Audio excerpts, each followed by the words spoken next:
बच्चों, हम लोग लाइन की बहुत सारी इक्वेशंस डिफरेंट डिफरेंट फॉर्म में देख चुके हैं और आज और कुछ फॉर्म्स देखेंगे। उसके अलावा लाइंस के बारे में और कुछ पढ़ेंगे। और उससे पहले जैसे मैं एक रिवाइज करा दूं कि लाइन की किस टाइप की इक्वेशंस अभी तक हम बता चुके हैं। तो एक लाइन की जनरल इक्वेशन होती है ax plus by plus c equal to 0। This is general equation जो कहीं पे भी दो वेरिएबल में इस टाइप का है, दैट मींस लाइन की इक्वेशन है। एक इक्वेशन हम लोगों ने लाइन की लिखी थी y equal to mx plus c, where line का स्लोप m है और c is the y intercept of the line. तीसरी हमने इक्वेशन लिखी थी x upon a plus y upon b equal to 1, where a and b is y intercept of the x axis और y axis पे जो intercept line का होता है वो a b है। फिर हमने एक इक्वेशन लिखी थी x cos alpha plus y sin alpha equal to p, where p is the length of the perpendicular। अगर ओरिजिन से लाइन पे जो आप परपेंडिकुलर डालो उसकी p लेंथ है और उस परपेंडिकुलर का cos x एक्सिस से अगर एंगल अल्फा है तो वो cos अल्फा और sin अल्फा है। तो ये इक्वेशन उससे आती है। फिर हमने एक इक्वेशन बताई थी, अगर किसी कोई एक पॉइंट दिया है और स्लोप दिया है लाइन का, तो वो इक्वेशन इस तरह से हो जाती है y minus y one equal to m minus m multiplied by x minus x1। किसी एक पॉइंट से पास होने वाली लाइन की इक्वेशन है। फिर अगर दो पॉइंट हो, अगर लाइन के दिए हो, तो वो इक्वेशन क्या हो जाएगी, वो हो जाएगी y माइनस वाई वन और ये m उसमें निकल जाता था y2 minus y one, x2 minus x1 and x minus x1।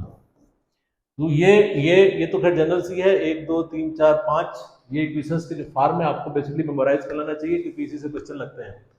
अब इसके बाद आते हैं एक और इक्वेशन की फॉर्म लेते हैं, देखेंगे लाइन की।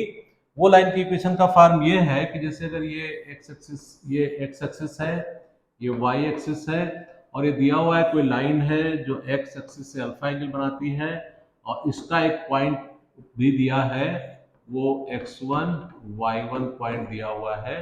ये सपोज कीजिए O पॉइंट है, O नहीं बेसिकली P पॉइंट कर लेते हैं, O को नॉर्मली ये मानते हैं, तो ये P हो गया। तो अगर एक जनरल पॉइंट इसमें हम Q लेते हैं जिसकी पॉइंट सपोज करो x y ले लो, क्योंकि लाइन की इक्वेशन निकालने के लिए हम एक जनरल पॉइंट उस पर लेते ही हैं।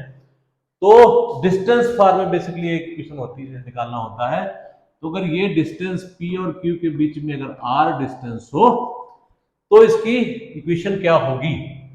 तो फिर उसमें हम यही करेंगे जो अक्सर पहले वाले क्वेश्चनों में हम लोग करते रहे हैं।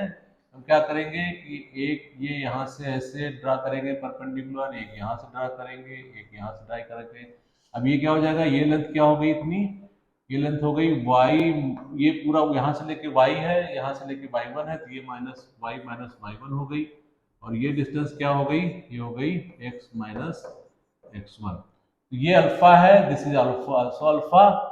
तो अगर हम टेन अल्फा में ये टेन अल्फा नहीं बेसिकली हम ये निकालना चाह रहे हैं और ये डिस्टेंस दिया हुआ है कि डिस्टेंस r अगर है तो अब देखिए r cos अल्फा क्या होगा, r cos alpha is this, तो x minus x1 is r cos alpha in this triangle. In this triangle r cos alpha is this is equal to x1 minus 1। इसी तरह से y minus y1 equal to r sin alpha। Okay, अब देखिए इसको ऐसे लिख सकते हैं, इससे लिख सकते हैं x minus x1 upon cos alpha is equal to r। इससे आ जाएगा y minus y1 upon sin alpha equal to r।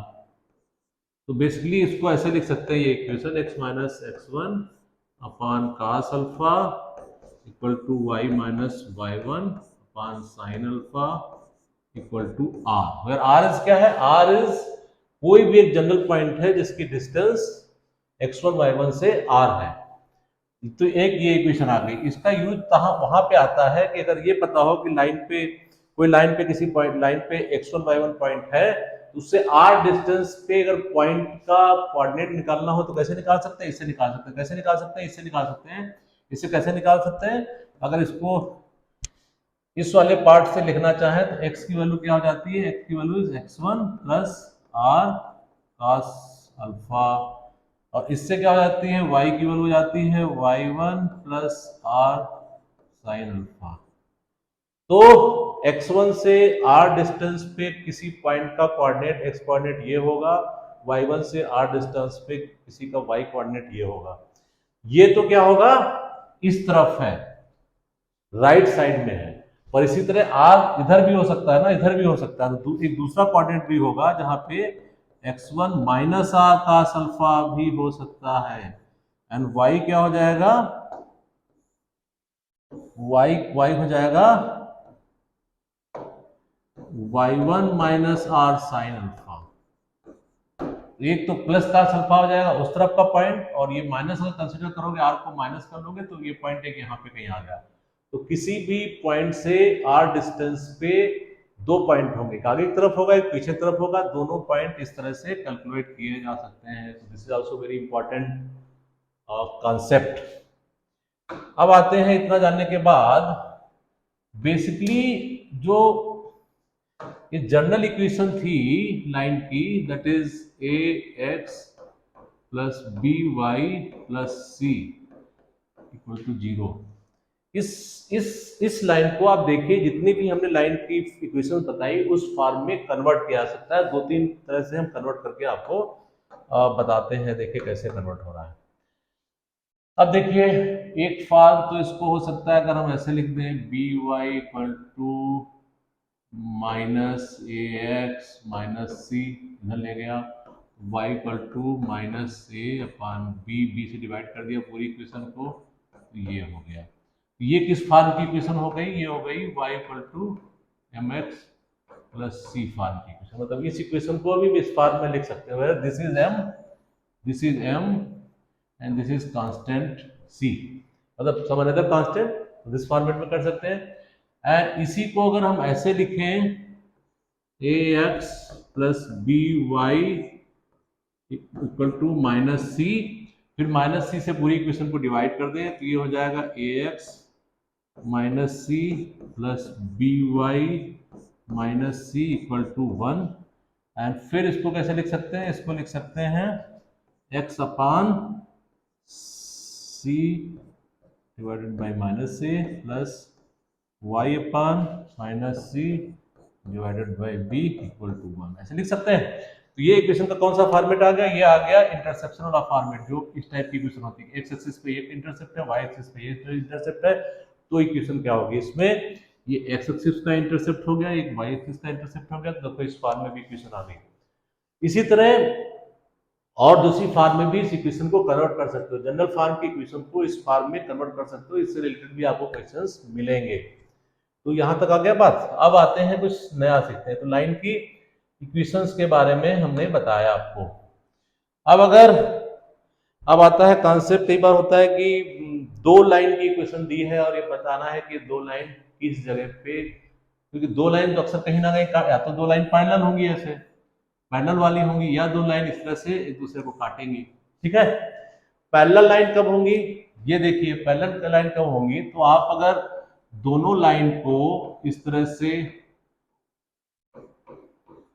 इस फॉर्म में अगर आप ले आओ,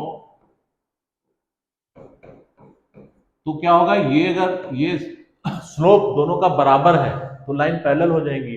अच्छा, ये कहां से आया था, ये अगर आप जनरल लाइन देखो, a x plus b y plus c equal to जो जनरल लाइन थी, इसको जब हमने लिखा था इस फॉर्म में minus a upon b minus c upon b, ये फॉर्म में लिखा था, तो ये इसका मतलब ये बराबर होगा दोनों लाइन का, तभी तो अगर जनरल फॉर्म की लाइन है, तो अगर ये और ये ए और बी बराबर है दो लाइनों में अगर ये बराबर है जनरल फॉर्म की इक्वेशन में, तो वो भी लाइनें पैरेलल होंगी।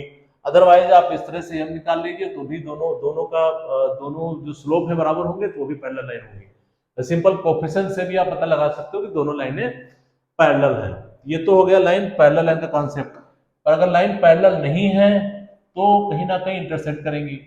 जब इंटरसेक्ट करेंगी तो उनका इंटरसेक्शन का पॉइंट कैसे निकालोगे, तो अगर ये दो लाइनें हैं, हम इसमें दो लाइनें कंसिडर करते हैं, जनरल लाइनें ही करते हैं, a1x plus b1y plus C1। एक तो लाइन ये है, अगर ये हम लाइन 1 1 कर दें, मान लिया ये लाइन L1 है, ये लाइन L2 है, तो L2 लाइन क्या है, ये हम लिखें A2x plus B2y plus C2। ये दोनों का जहां पे कट कर रहा है, ये बेसिकली वैल्यू निकालनी है। तो ये बेसिकली वैल्यू कौन सी होगी, एक्स वाई की ऐसी वैल्यू जो दोनों लाइन को सेटिस्फाई कर रही हो। जैसे अलजेब्रा में आपने देखा होगा, जब दो इक्वेशन को सॉल्व करते हैं तो इस पॉइंट पे, एटलीस्ट इस पॉइंट पे वो इस लाइन को भी सेटिस्फाई करेगा, एक्स वाई की वैल्यू इस लाइन पे भी सेटिस्फाई करेगी एक्स वाई की वैल्यू। इसका मतलब एक्स वाई की ऐसी वैल्यू आपको पता लगानी है जो दोनों लाइन को सेटिस्फाई करे। तो यहाँ पे एक्स वाई दो वेरिएबल में दो लाइन है, तो इनसे अगर सॉल्व करोगे तो एक्स वाई की एटलीस्ट एक वैल्यू आपको आ जाएगी, अगर लाइन पैरेलल नहीं होगी। अगर A1 और A2, B1 और B2 या तो बराबर होंगे या तो उनके रेशियो सेम रेशियो में चेंज होगा तो पैरेलल लाइन हो जाएगी। पैरेलल लाइन नहीं है, इंटरसेक्ट करेंगे तो इसको आप अलजेब्रा की तरह इसको खाली सोल्यूशन निकालना है। तो इसका सोल्यूशन कैसे निकलता है,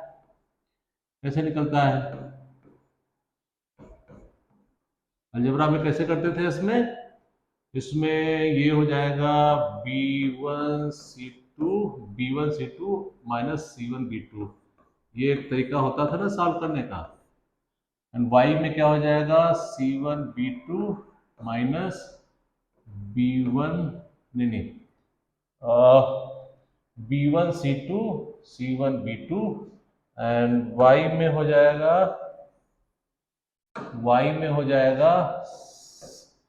C1 A2 and A1 C2 minus A1 C2, and 1 के साथ क्या हो जाएगा, A1 B2 minus B1 A2। ये सिंपल तरीका होता है सॉल्व करने का। आप अदरवाइज भी x की वैल्यू पहले निकालें और फिर उस पर पुट अप करके y की वैल्यू निकालें, तो वो भी सोल्यूशन करने का तरीका होता है।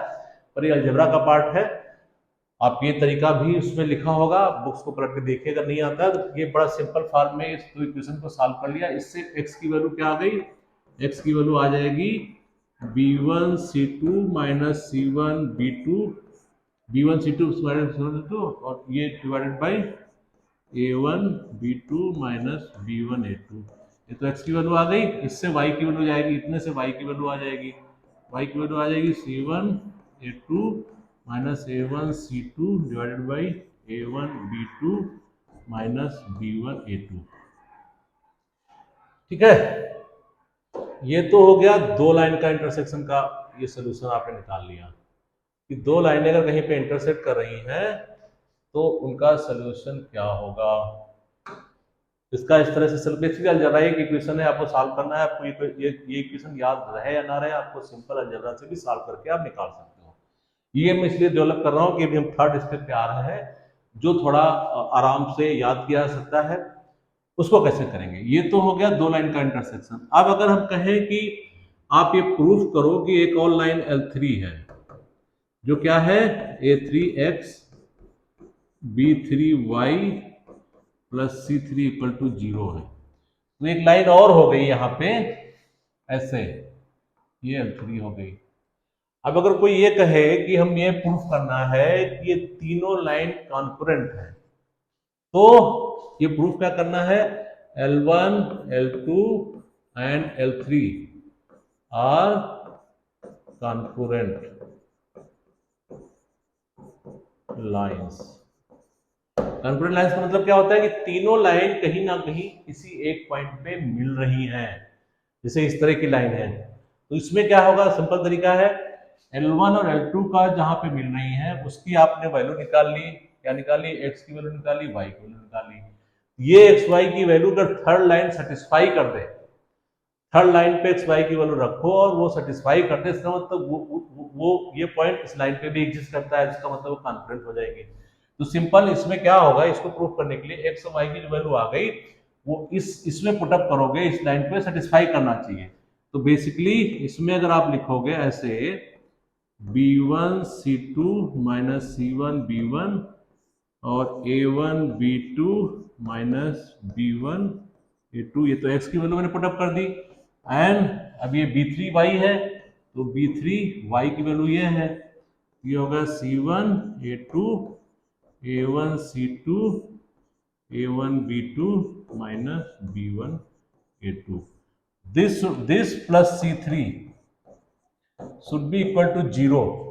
ये कंडीशन होनी चाहिए, तभी तीनों लाइनें कॉन्करेंट होंगी। और इस कंडीशन को अगर आप और सॉल्व करोगे तो ये कंडीशन क्या आ जाएगी, इसको आप उस फॉर्म में लिखोगे ना, डिटरमिनेंट्स के फॉर्म में अगर लिखना चाहो तो सिंपल हो जाता है A1 B1 C1 A2 B2 C2 A3 B3 C3, this should be equal to 0। इस चीज को आप इस फॉर्म में लिख सकते हैं। इसको आप कैलकुलेशन देखिएगा, सिंपल। अगर ये चीज आपको डिटरमिनेंट्स पता है तो आप इस स्टेप पे आइएगा, अदरवाइज आप इस स्टेप पे छोड़ दीजिए फिलहाल। इसको इन डिटरमिनेंट्स को अगर आप सॉल्व करोगे तो बेसिकली यही आ जाता है। तो बेसिकली अगर ये तीन इक्वेशन ऐसे हैं, तो जैसे इस टाइप की इक्वेशन है अगर इस टाइप की इक्वेशन है A1x plus B1y plus C1 equal to 0 एक लाइन, दूसरी line A2x plus B2y plus C2 ये है, फिर A3x plus B3y plus C3 equal to 0। ऐसे केस में अगर पूछा जाए कि ये तीनों कॉन्करेंट हैं, इसको प्रूफ करो, तो सिंपल क्या है, आप इसमें coefficient A1 B1 C1 A1 B1 C1 लिखा, इसके A2 B2 C2 लिखे, A3 B2 C2 लिखे, A3 B3 C3 A3 B3 C3 लिखे।